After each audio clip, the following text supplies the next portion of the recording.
Hello everyone and welcome back to Let's Play Pokemon FireRed. In the last part, we braved Victory Road and found ourselves here at the Indigo Plateau and then took care of some side stuff.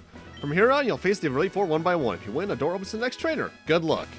And now it's time for us to tackle the Pokemon League. As I showed off last part, I did do some grinding. Level 55 now for everyone, except I think maybe Kenny's at 56? No, that happens later.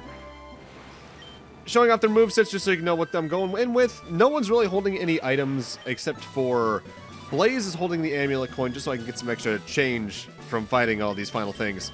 And just to supplement his slower speed, Scott has the Quick Claw just in case something goes south. With that, let's head on in. Welcome to the Pokemon League. I am Lorelai of the Elite Four. No one can best me when it comes to icy Pokemon. Freezing moves are powerful. Your Pokemon will be at my mercy when they are frozen solid. Are you ready? First of the Elite Four is Lorelai. As she just basically revealed, she is an ice-based trainer. Starting off, she's going to throw out her Dugong, which is a water-ice type with the thick fat ability Surf, Ice Beam, Hail, and Safeguard. I'm going to be using Kenny to start off here and spam Thunder to hopefully take out this and her second Pokemon quickly, because I don't want to get the Hail status ailment. It's essentially an Ice Elemental Sandstorm. It's a weather effect that for a few turns, Pokemon who aren't Ice type, and I think maybe one other type and have a special ability, just take damage. Our next Pokemon is a Cloyster. Shell Armor for the ability Spikes, Dive, Hail, and Protect. Thick Fat, by the way, I think reduces damage from Fire and Ice type attacks, whereas Shell Armor prevents critical hitting them. Our next Pokemon's a Slowbro. Oblivious for the ability Ice Beam, Surf, Amnesia, and Yawn. Take this thing out quickly as well just because no one wants to go to sleep. Oblivious as an ability, I believe, prevents it from being infatuated from any of the attracting type attacks, like Attract or any abilities that prevent it or cause that. Next up, she's throwing out her Lapras. Holds a Citrus Berry so it can restore some HP from when it's in the yellow. Body Slam, Confuse Ray, Surf, and Ice Beam. This thing will try to get a lot of status ailments on you, because Body Slam can paralyze, Confuse Ray is self-explanatory. Ice Beam can freeze you, which I doubt we'll see in this LP at all, because freezing is such a rare status ailment, and Surf is pretty straightforward. It also has the Water Absorbability, which absorbs any water damage it does by 25% into its HP. So, don't use a Water-type Pokemon during this phase. Just use Thunder. I'm bringing out a Water-type just because it has Bite. Ultimately, the fourth Pokemon for each of the Elite Four is arguably their best one, just in terms of the moveset it can use against you. Confuse Ray is always going to be the most annoying, and this is easily her tankiest Pokemon. And I know I mentioned the Lapras earlier, because when we got one back in Silphco. But being Water Ice type, it means Fighting, Rock, Grass, and Electric are going to be your best bet here. You just have to get through its absurdly high HP stat. It's not going to be doing too much damage. I think its attack stats are average, but you never know. Well, that was worthless.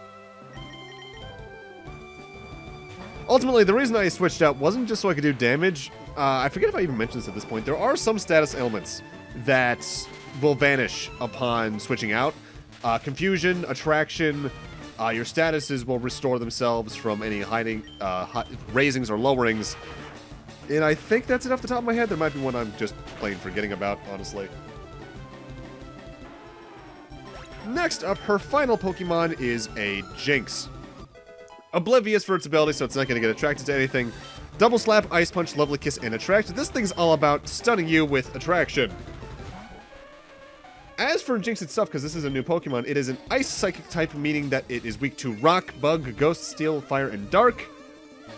And this is more or less a very special focused Ice type. High special attack, decent special defense from my memory, and I think it's decently fast?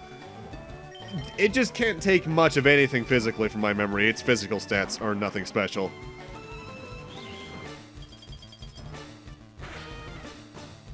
Ice Punch is, I forget if it can learn it in this generation, but that used to be a move that Kadabra and Alakazam could learn in Gen 2. I don't think they can starting from this generation onwards. I don't recall that for a fact, though. And that's really good for them because Ice type is considered a special type attack. So if you can get that for them, it's good. Things shouldn't be this way. Damn, that's some money from the amulet coin. You're better than I thought. Go on ahead. You only got a taste of the Pokemon League's power. Okay, also, between each of the Elite Four, there's going to be a glow transition. That's me using Hyper Potions and Full Restores to heal up. I am Bruno of the Elite Four. Through rigorous training, people in Pokemon can become stronger without limit. I've lived and trained with my fighting Pokemon. And that will never change. Kyle, we will grind you down with our superior power. Hoo-ha! Alright, as he just said, Bruno is a fighting type Elite Four member, despite the fact that he only has 3 fighting types out of his team. He's going to start off with a level 51 Onix Rocket for its ability, so no recoil damage. Earthquake, Rock Tomb, Iron Tail, and Roar. Get this thing out of there immediately, because Earthquake could be potentially devastating to anything with low physical defenses. Next up, he's going to send out a Hitmonchan, if I recall correctly? Yeah. Key Knife for his ability, so you can't lower its accuracy. Sky Uppercut, Mach Punch, Counter, and Rock Tomb. Counter and Sky Uppercut are the things you really want to look out for, because it counterattacks you for high damage. And Sky Uppercut's interesting in that it can hit you during otherwise invincible states, like Fly, Bounce, and Sky Drop. So don't use a Flying type Pokemon against this thing, because that is specifically tuned to do damage to anything with Fly.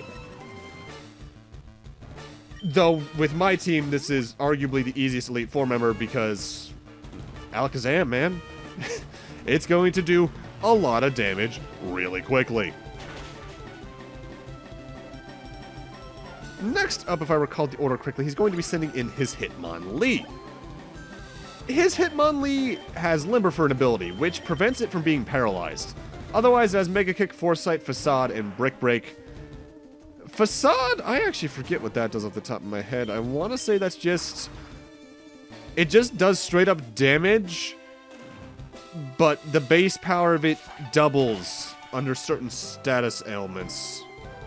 I think that's all it does. Next up is another... No, next up is the Machamp, actually, isn't it? Alright. Machamp's got Bulk Up, Cross Chop, Scary Face, and Rock Tomb. Cross Chop's arguably the most dangerous thing here.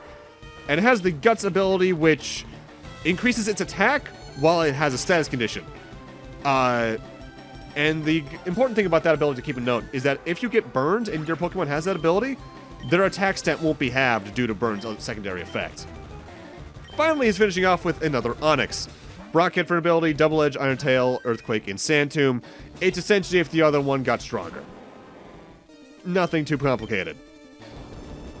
Bruno always kind of stuck out to me as the least memorable Elite Four member, and from what I can tell in the extra medias, like the anime or the manga or anything else, that seems to be a very consistent thing. Why? How can I lose?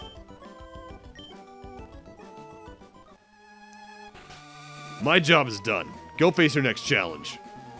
I also recommend saving between each of the Elite Four, by the way, just because if you lose, you're gonna get kicked out. Alright, time for the next member. I am Agatha of the Elite Four. I hear Oak's taken quite a lot of interest in you, child. That old Duff was once tough and handsome, but that was decades ago. He's a shadow of his former self. Now he just wants to fiddle with his Pokédex. He's wrong. Pokemon are for battling. Kyle, I'll show you how a real trainer battles.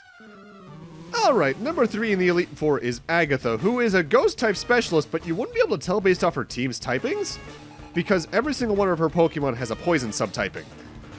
Mind you, that might have something to do with the fact that Gen 1 Ghost types were kinda samey in their typing. Alright, so you're gonna start off with this particular Gengar. Confuse Ray, Shadow Punch, Double Team, and Toxic. Don't let it use Confuse or Ray or Toxic on you. Take it out as quickly as you can. You can't use ground moves on it, though, because it has Levitate for an ability. Next up is a Golbat with Confuse Ray, Bite, Air Cutter, and Poison Fang. It has the Inner Focus ability. What that does is it prevents the Pokemon from flinching if an attack would cause flinching. There are ways around that, such as other abilities that would break that mold, but I don't have any of those on my team, so I'm just going to take it out in one shot anyway. Next up is her Arbok. Intimidate for its ability. Bite, Sludge Bomb, Screech, and Iron Tail from my memory? Sludge Bomb is a particularly powerful poison type attack. As you can see though, I'm taking out a lot of the Elite Four's Pokemon in one shot, and that's not entirely due to my grinding. I mean, it helps with it. But you can arguably do this in the low 50s to high 40s, depending entirely on your Pokemon's natures, IVs, EVs. It's all up to some amount of luck, admittedly. But this is a good example. Like, the Arbok is higher level, so you'd think it would be faster, but no. Due to my efforts and the species, Blaze is still faster. I very often find myself one-shotting the Elite Four Pokemon in most games, so this is nothing too different. Alright, next up she's got her second Gengar. This is the Nightmare Causer. It's holding a Citrus Berry so it can restore some of its HP. Shadow Ball, Sludge Bomb, Hypnosis, and Nightmare. And still has Levitate. The big thing with that strategy is that it wants to put you to sleep and then use Nightmare, which causes a user to take damage equal to a quarter of their maximum HP. It's annoying. It's super annoying. The Haunter, by the way, still has Levitate, Mean Look, Curse, Hypnosis, and Dream Eater. Her entire team really is about putting you to sleep, and then doing damage to you while you're so.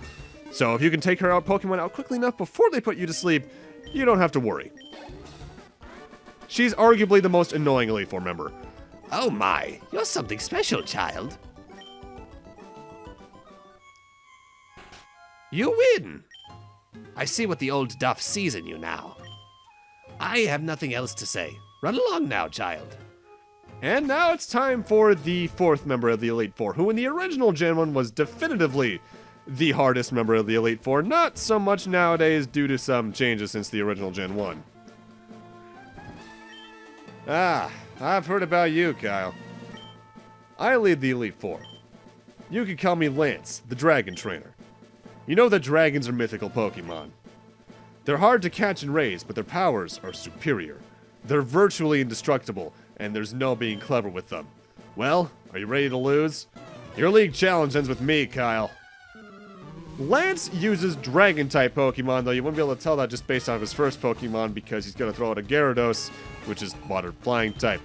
Intimidate for its ability, Bite, Dragon Rage, Twister, and Hyper Beam. Hyper Beam is a bit of a consistency across his team, so prepare for some high physical damage being thrown your way if you're not taking them out in one shot.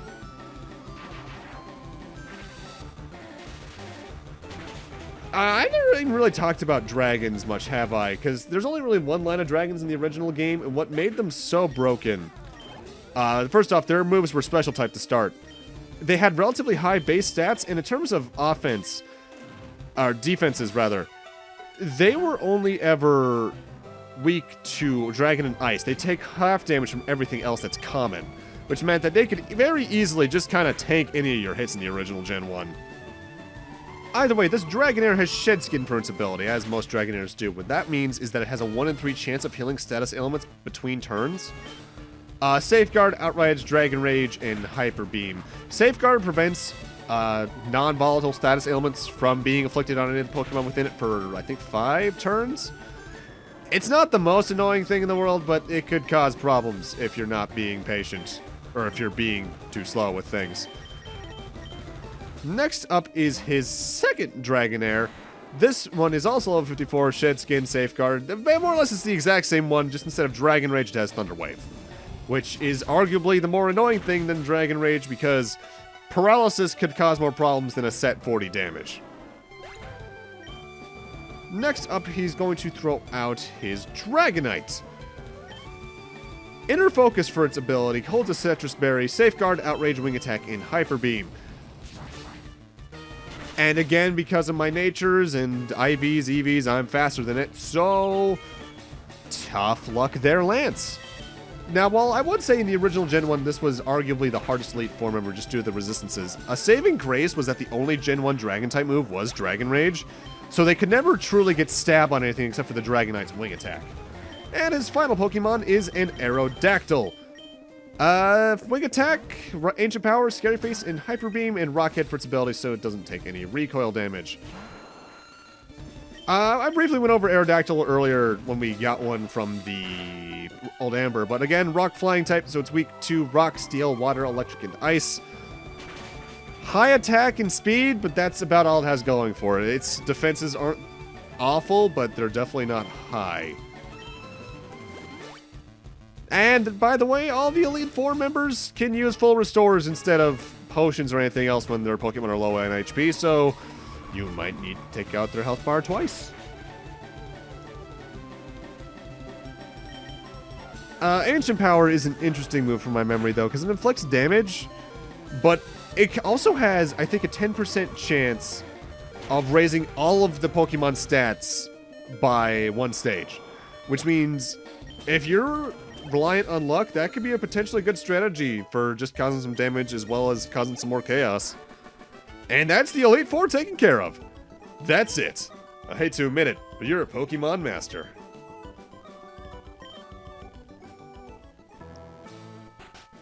I still can't believe my dragons lost to you, Kyle. You're now the Pokemon League champion! Or you would have been, but you have one more challenge left. There's one more trainer to face. His name is Blue. He beat the Elite Four just before you. He is the real Pokemon League champion. And one last save there, because you actually can't save once you enter this door.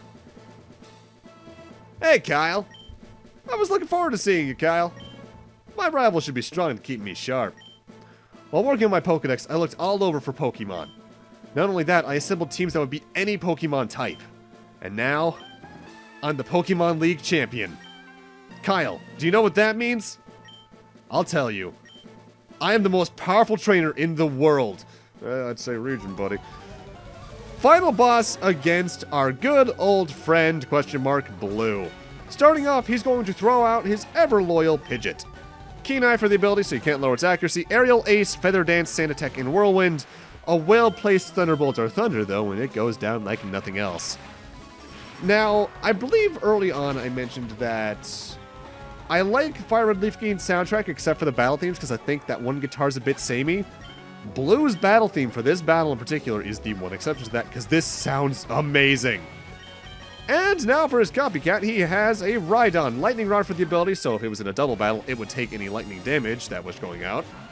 Rock Tomb, take down Earthquake and Scary Face, take it out quickly, because that Earthquake in your face can cause some problems, to say the least.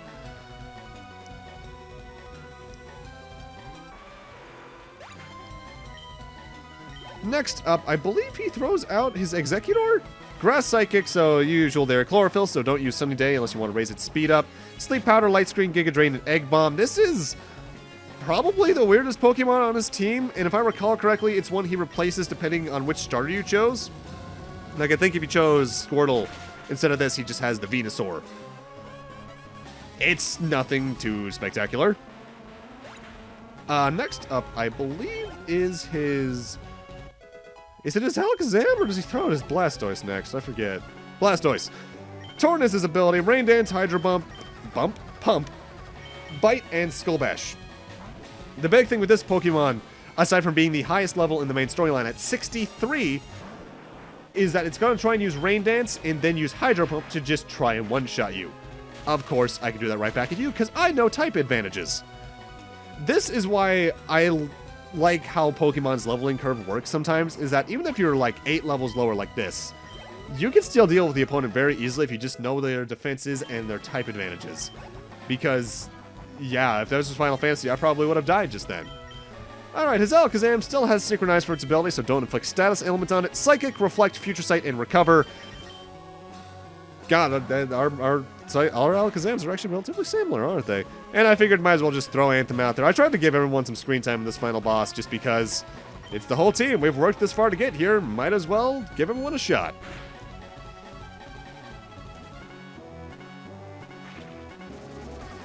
Honestly, I think that Blue is one of the easier champion fights in the series. I think the hardest is between Cynthia and G4. And then it probably won't get hard again until some of the... Usum's champion fight is hard enough, I suppose. Gen 8's is probably the hardest overall, though. Alright, his final Pokemon is his Arcanine. Intimidate for its ability, Flamethrower, Extreme Speed, Bite, and Roar. And something I haven't mentioned about Extreme Speed, I believe, is that it's essentially a quick attack, but stronger. but it also, from Gen 3 onwards, is unique in that it is a priority 2 move, meaning that if you chose Quick Attack, it would outspeed you no matter what. It's also probably the toughest Pokemon on his team because it's the only one who sticks around for longer than a turn and a half. Blue is a fight that, if you know your type advantages, you're going to do well in, but I'm at least glad that they made the final boss be a very varied team. Because some of the other champions later on tended to stick to 1 or 2 types, and they felt lesser for that, I felt. So I think the first one to not do that again was was Cynthia or was she dragon focused? I actually can't recall. It's been a while. I think she was varied typings. Gen 5's wasn't. Gen 6's definitely wasn't. Gen 7's wasn't. Gen 8 isn't. So yeah, thankfully the monotype champions are a rarity in the series, and I am thankful for that because it's kind of disappointing.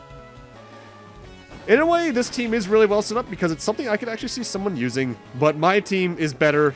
I'm charting with them. You're done, Blue. I win. No! That can't be! You beat me at my best! After all that work to become the league champ? My reign is over already? It's not fair.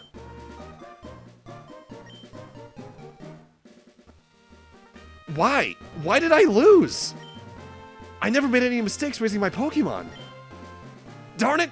You're the new Pokemon League champion! Although I don't like to admit it. Kyle!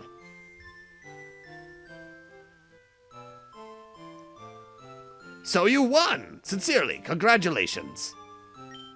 You're the new Pokemon League champion. You've grown up so much since you first left with Charmander to work on the Pokedex. Kyle, you have come of age. Blue, I'm disappointed in you. I came when I heard you'd beaten the Elite Four. Whoa! Oak! Kids game! Calm down. But when I got here, you had already lost. Blue, do you understand why you lost? You have forgotten to treat your Pokemon with love and trust. Without them, you'll never become a champ again. Kyle, you understand that your victory was not just your own doing. The bond you share with your Pokemon is marvelous. Kyle, come with me.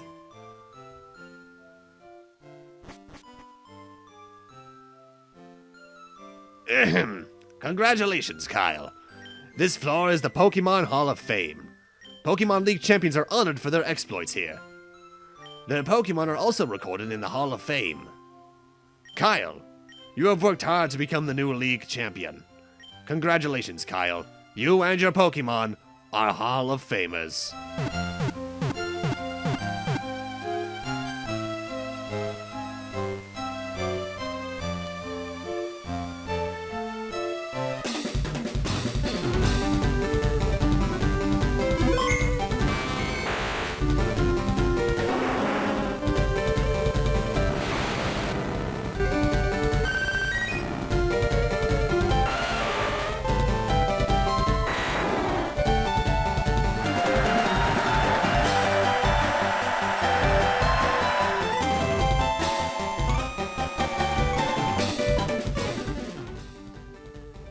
That is a lot of threes.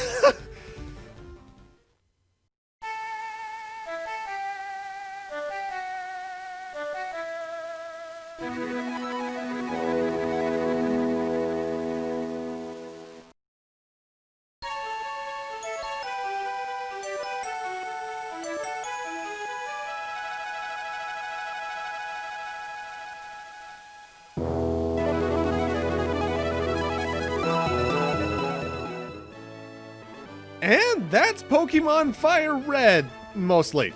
There is post-game content we're going to be covering over the next couple of videos, including the actual post-game storyline, as well as the legendaries that you technically can't get anymore because the event items are no longer available, but Game Shark exists. And I will be doing the rematches against the Elite Four and Champion when we get to that stuff, but for those who are just here for the main game, I might as well go over my thoughts now. FireRed is a giant nostalgia trip for me. This was the first Pokemon game I played and bought back in 2004. One of the first games I bought with my own money at that. And because of that, I have a lot of nostalgia for this game. With that said, it's Gen 1 but better. If you want to play Gen 1, this is arguably the best version. I didn't play Let's Go because I'm not a big fan of the Pokemon Go mechanics, so I just didn't go for it. But from what I heard, it is still a good game, so there are some people who would probably argue that is the better game. And you know what? Their arguments are probably still valid. With that said, though, nowadays especially, I have problems going back to anything prior to Gen 4 in Pokemon due to the physical special split.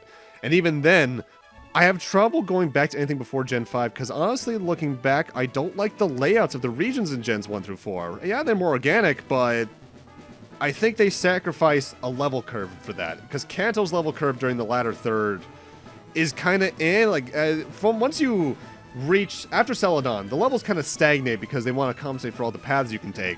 But because of that, you don't face a Pokemon roughly equal to your level until the blue fight before Victory Road, and that's noticeable. Gen 2 has a similar problem, especially during the Johto region, and while Heart Gold Soul Silver fixed that a little bit, just like this game fixed the level curve a little bit too from what I recall, it's still noticeable. 3 onwards had a better one, but I just don't like the back and forth natures of Hoenn, or especially Sinnoh.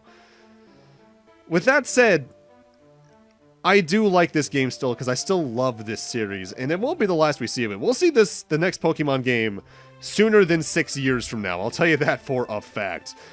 And that will be Heart Gold and Soul Silver. Probably Soul Silver between those two versions from my memory of which one has the Pokemon I like more. Speaking of which, when it comes to the mainline Pokemon games going forward until at least Gen 5, we're only doing remakes. This is the only time we're going to see Gen 3 as it was. Because when I get to Ruby, Sapphire, Emerald, we're going to be doing ORAS. Heart Gold, Soul Silver will be my coverage of Gen 2. And by the time I get that far, I assume there will be a Sinnoh remake that'll hopefully fix a lot of problems that game has. I'll try not to talk too much about them now, because then I'll just waste all my commentary for when we eventually get to Sinnoh. Because I like how Gen 5 made things more streamlined moving forward. Like, not only did they get rid of HMs as plot-required stuff, I feel like they just fixed a lot of the level curve issues with Gen 5. They started fixes in 3 and 4, but 5 was where I think they really perfected it in moving forward.